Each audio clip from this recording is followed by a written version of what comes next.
This is the Oaks, a house in the country which I rented for the summer.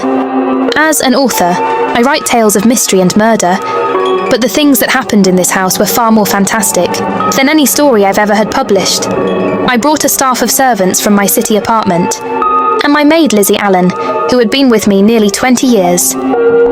Lizzie? Yes, Miss Cornelia? Is the car ready? It's at the door. Look, Miss Cornelia, them servants you brought from the apartment are talking about walking out on us. Really? Oh, I know they don't like it here, but I didn't think it was that bad. Well, they've been hearing things about the killer that the police call the Bat and the murders that he committed here this past winter. Now people are saying that he's back again. Well, how can they be sure of that? Has he committed another crime? No, not yet, but that ain't saying that he won't. Here's something else. You've heard about the bats they have here, animal bats, the kind that fly. Yes. Look what it says in this magazine. This is a report from the State Health Department, and it says some of them bats is rabid. Well? And that ain't all. And now there's a rumour going around that it was the Bat himself, the killer I mean, that released the rabid bats in this neighbourhood. Oh, that's ridiculous. Well, the housekeeper, the cook, the butler and the upstairs maid don't think so. Well, I can't help what they think. If hysterical nonsense like that can scare them out of their good jobs, it's their loss, not mine. Come on, Lizzie, I've got to get to the bank. Drive directly to Zenith Bank, Warner. I'm afraid we'll have to hurry, it's near closing time. I'll get you there, Miss Van Gorder. Thanks again. Miss Van Gorder! How are you doing, Mr. Bailey? How are you? I'm very well, thank you. You remember Lizzie Allen? Of course, hello, Miss Allen. How do you do? So you're spending the summer with us again? Yes, I've leased the Oaks, the home of your bank president, John Fleming. I heard you had. I was surprised. Why? Is there something the matter with it? No, I was surprised because Mr. Fleming said he would never rent it. Well, I rented it from his nephew, Mark Fleming, who has the real estate office here. He said his uncle would be gone the entire summer. That's right. Mr. Fleming is in the North Woods now with his physician, Dr. Wells. Oh, pardon me, Dale. I want you to meet my wife. We were married at Christmas time. That must have been nice. Believe me, it was. Oh, here she is, my wife, Miss Van Gorder, Miss Allen. How do you do, Miss Bailey? How do you do? Quite new in Van Goyder. Yes. Oh, well, I read every murder mystery you ever written. I just adore that Glade one. The Private Moil of Dr. X, even though it gave me shivers. Only the shivers? Scared hell out of me?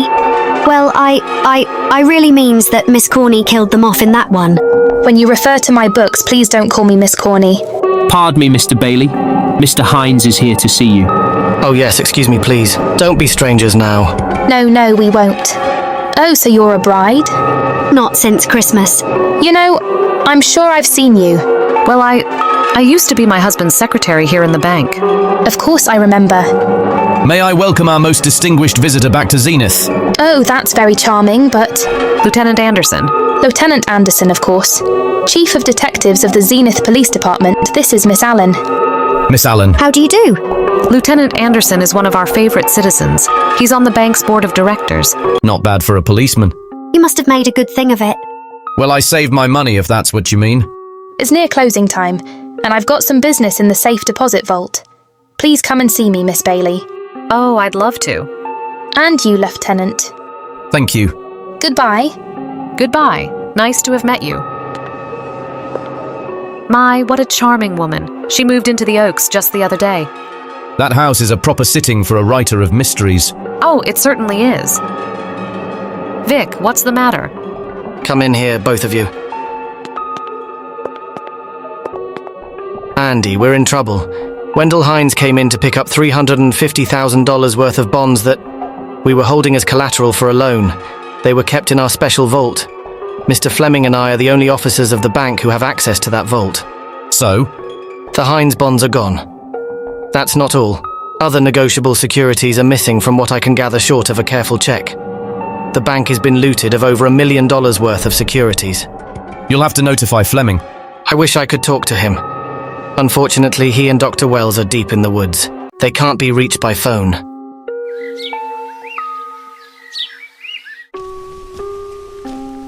What is it? I thought I heard someone on the path coming from the lake. Had an idea it might be that guide of ours. Oh, Sam won't show up until morning. It's a 20-mile canoe trip from here to civilization. 5 will get you 10. Sam has a message for me.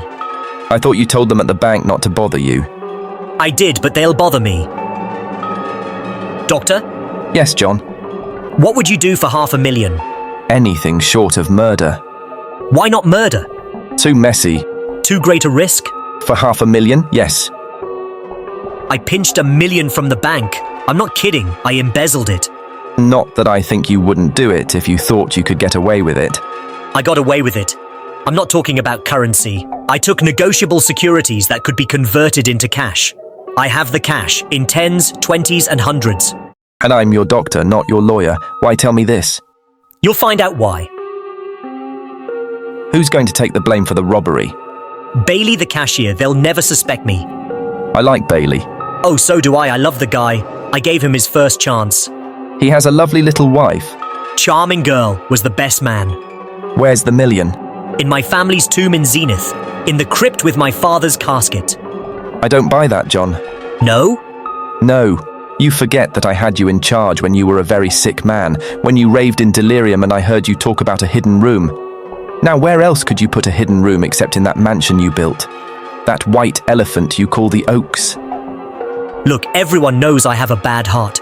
Who would doubt it if you wired the bank directors that my heart is failed? That I'd fallen from a great height here in the woods and that I was badly smashed up? You could ship the body back for burial and instruct them not to open the casket due to the condition of its contents. Well, you realize, of course, that we had to have a body to put in that casket, which means that we'd have to deal with an undertaker at this end. Of course. But where do we get a body? Couldn't we provide one of our own? How about Sam? Sam, our guide? Sam weighs about as much as I do. He's practically a hermit. He wouldn't be missed for a long time. The local undertaker would know him. Not if we made him look as if he'd been in a serious accident. But if Bailey is going to take the blame, why do you have to do this? A jury might acquit him. In that case, I'd be a logical suspect. I could disappear, of course, but it's safer if they think I'm dead. What if I don't go for this deal? In that case, it would be too bad. You mean you'd kill me? What else could I do? Now that I've told you about the $1 million, I'd say you were shot in a hunting accident. Look, Doctor, if you can find another body instead of Sam's, it's all right with me. There's $500,000 in it for you. I'll do my best. I smell smoke. So do I. What's that noise? Look, Doctor, the woods are on fire. It's coming this way. We've got to get out of here. We will, as soon as I provide that body we were talking about.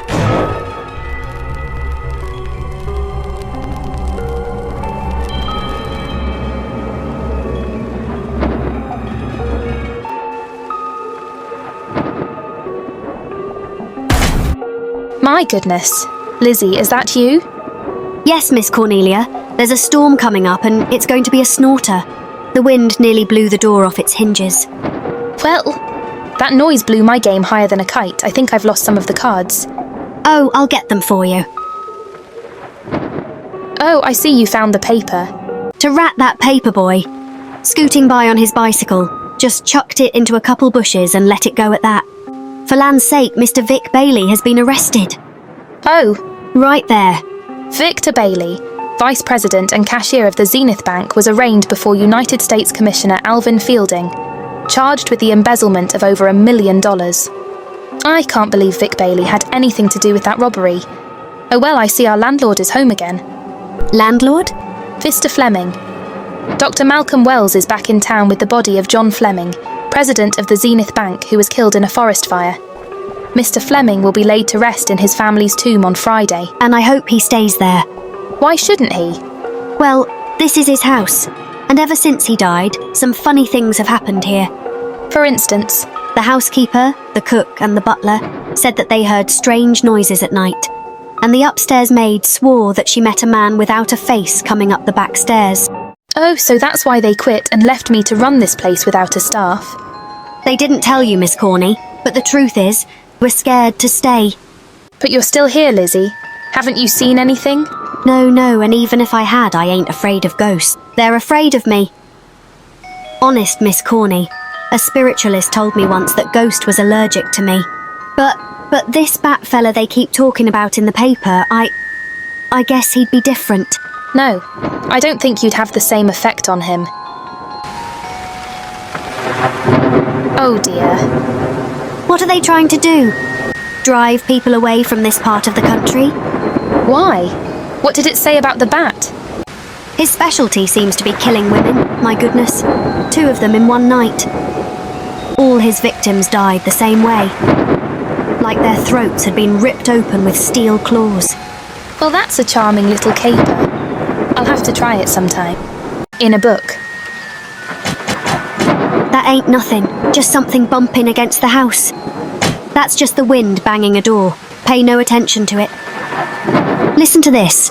One of his victims who lived for a moment, after she was found, described the bat as a man without a face. Honest Miss Corney, I think that woman must have been exaggerating.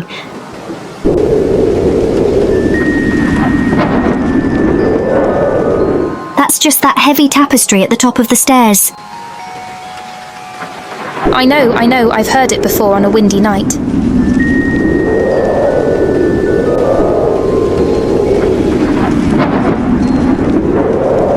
But that sound a little was someone on the stairs. I know there isn't. Least there shouldn't be. There ain't. Them is just the noises you hear in any old house on windy night. It says here that the bat never leaves no fingerprints. That's understandable. Having no face, he probably has no fingers either. Lizzie. And that, I suppose, is the cat dropping its dentures. No, I don't think so. But I think it's something should be looked into. Now who chucked him down here? The wind, I hope. There must be a window open up there. No, Lizzie, let him lay, let him sleep it off. I hope the power lines don't go down. Put the lights out. We'll check the windows in the living room and drawn the curtains, and then we'll go to bed. Yes, ma'am.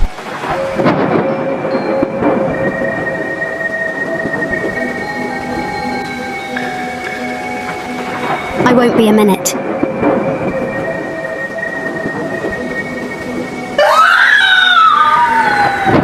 Miss Corney! What was that? Oh, when I went to get the paper, I turned the latch off. I forgot to turn it on again.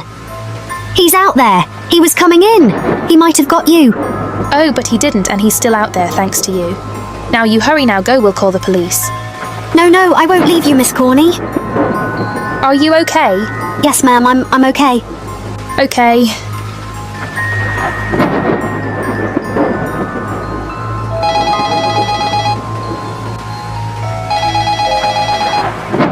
Operator.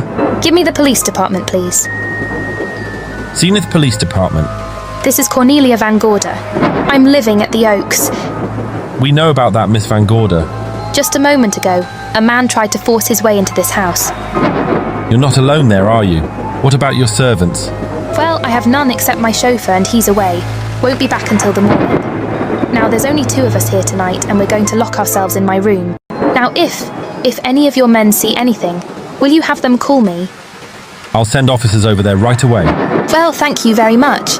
Come on, Lizzie, we're going to sleep in my room.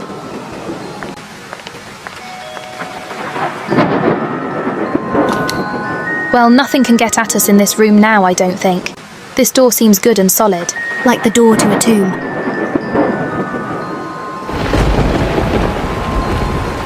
I think that couch will be comfortable. It's some extra bedding, you know, it's in the closet.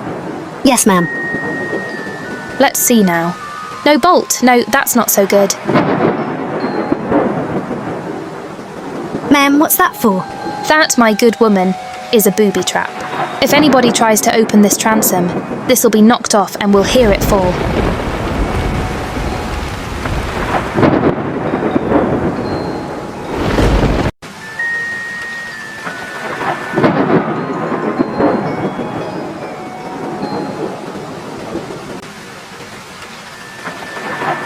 Oh, fiddlesticks. I forgot my night things. My robe, my gown, and my sleepers. I'll go get them now. Now wait a minute, Lizzie, I'll go with you. Now don't you bother Miss Cornelia. My room is just down the hall. Lizzie, I told you to wait. It's all right, I'll only be a second.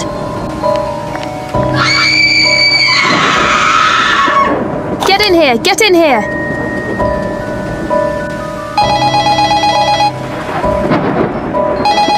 Yes? Miss Van Gorder? Yes? Zenith Police Department. There's a police car just outside your house, and the officers in it have reported that there's no sign of a prowler anywhere on the grounds. Oh, the man is inside now. He's in the hall just outside my bedroom. Have your men break through the kitchen door and search this place from top to bottom. Okay, Miss Van Gorder, sit tight. I will. I have a gun and I know how to use it.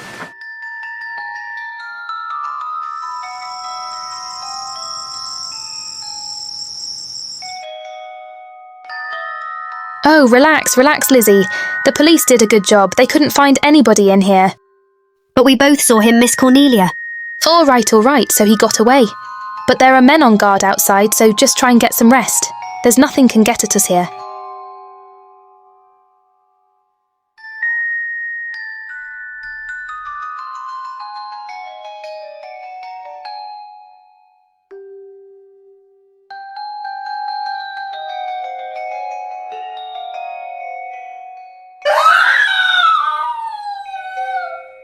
Oh, Miss Cornelia! Miss Cornelia!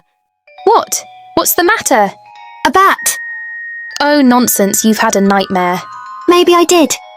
But there was a bat and it bit me. What? It flew in that closet.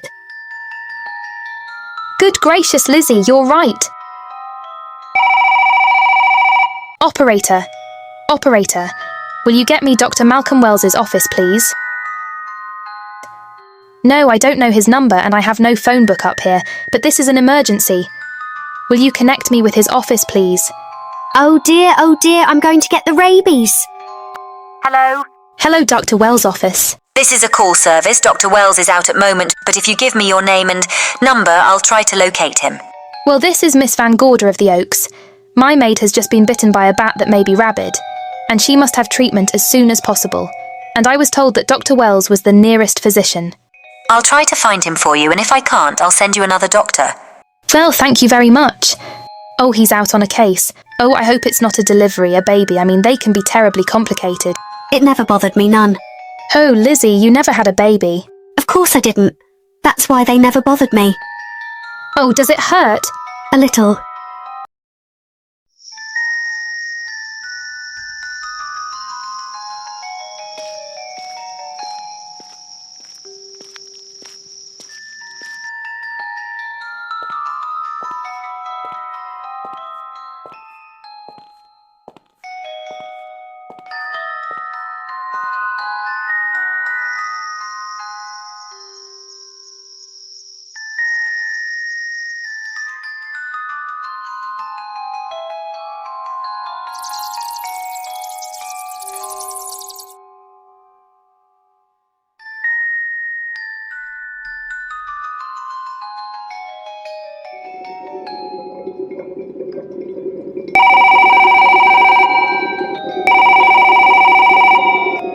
Dr. Wells, are you there, Dr. Wells? This is the operator. Your call service is on the wire. It's an emergency. This is Dr. Wells. This is your call service, Doctor. Oh, hello. I was just doing an experiment. I left the receiver off. That's what I thought, but I kept trying. Miss Van Gorder at the Oaks called and said that her maid had been bitten by a bat, and she's afraid it might be rabid. What? Oh, all right. Tell her I'll be right over there.